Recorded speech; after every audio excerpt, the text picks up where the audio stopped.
حضرت غوث اعظم شیخ عبد القادر جیلانی علیہ رحمہ و رضوان، آپ سفر پہ جاتے ہیں تو ڈاکو پڑتے ہیں، سب کی تلاشی ہوتی ہے۔ آپ چونکہ کم عمر تھے تو سرسری سی تلاشی لے کے آگے آپ کو بھیجنے لگتا ہے ڈاکو، تو ساتھی پوچھتا ہے تمہارے پاس کچھ نہیں؟ کہا نہیں، میرے پاس 40 درہم ہے۔ تو وہ رک گیا، کہاں ہے؟ کہاں یہ آستین میں سیے ہوئے۔ تلاشی لی تو واقعی 40 درہم تھے، اپنے سردار کے پاس لے کے جاتا ہے۔ یہ بڑا عجیب سا بچہ ہے، لوگ ڈاکوؤں سے مال چھپاتے ہیں اور اس نے مجھے بتایا ہے۔ تو وہ بھی حیرت زدہ ہو کے پوچھتا ہے یہ کیا کہانی ہے؟ لوگ تو ڈاکوؤں سے مال چھپاتے ہیں اور تمہاری تلاشی ہو گئی تھی، تمہیں آگے بھیجتے بھیجتے اس نے پوچھ لیا تمہارے پاس بھی کچھ ہے؟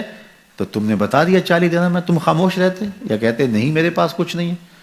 کہا میری ماں نے رخصت ہوتے ہوئے میری آستین میں یہ 40 درہم سیے تھے اور ساتھ وصیت کی تھی بیٹا زندگی میں کبھی جھوٹ نہیں بولنا۔ میں ماں کے عہد پہ کھڑا ہوں، ماں نے مجھ سے عہد لیا تھا، اس عہد پہ کھڑا ہوں۔ اللہ اکبر! اب وہ ڈاکوؤں کا سردار سجدے میں سر رکھ دیتا ہے، مالک یہ بچہ ہو کے اپنی ماں کے عہد پہ کھڑا ہے اور میں تیرے عہد پہ کھڑا نہیں ہو رہا۔ حضرت غوث اعظم کے ہاتھ پہ سب سے پہلے توبہ کرنے والے یہ ڈاکو لوگ تھے۔ جب آپ سچ بولتے ہیں تو اللہ اس سچ کی برکت سے نور دلوں میں پیدا کرتا ہے۔ مجھے یہ بتائیے، حضرت غوث اعظم رضی اللہ تعالیٰ عنہ نے سچ بولا، اور سچ کیا بولا کہ میری آستین کے اندر چند درہم ہیں۔ اس کی برکت یہ ہوئی کہ مدتوں سے لوگوں کا مال لوٹنے والے راہزن، ڈاکو، چور، لٹیرے، ان کے سینے میں ایمان کا چراغاں ہو گیا، توبہ کا نور آ گیا۔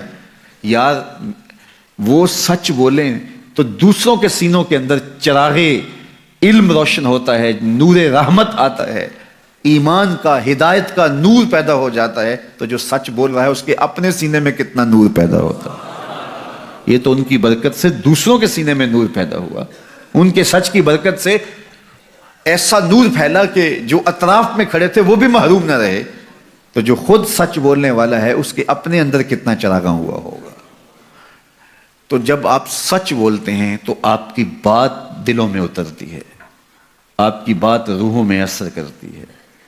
آپ جانتے ہیں میرے اور آپ کے آقا و مولا لوگوں کو تبلیغ بعد میں کرنا شروع کی، صادق اور امین حضور کو پہلے لوگ کہتے تھے۔ جب لوگوں نے صادق اور امین کہہ دیا تو پھر آپ نے لوگوں سے بات کی، اور پھر جب کوہ صفا پہ چڑھ کے کہا اگر میں کہوں کہ پہاڑ کی دوسری جانب سے ایک لشکر آ رہا ہے جو تمہیں کچل دے گا تو مان لو گے؟ تو انہوں نے کیا کہا تھا؟ نظر نہ بھی آیا تو کہیں گے ہم اندھے ہیں تم سچے ہو۔ اتنا یقین ہے، اتنا یقین ہے۔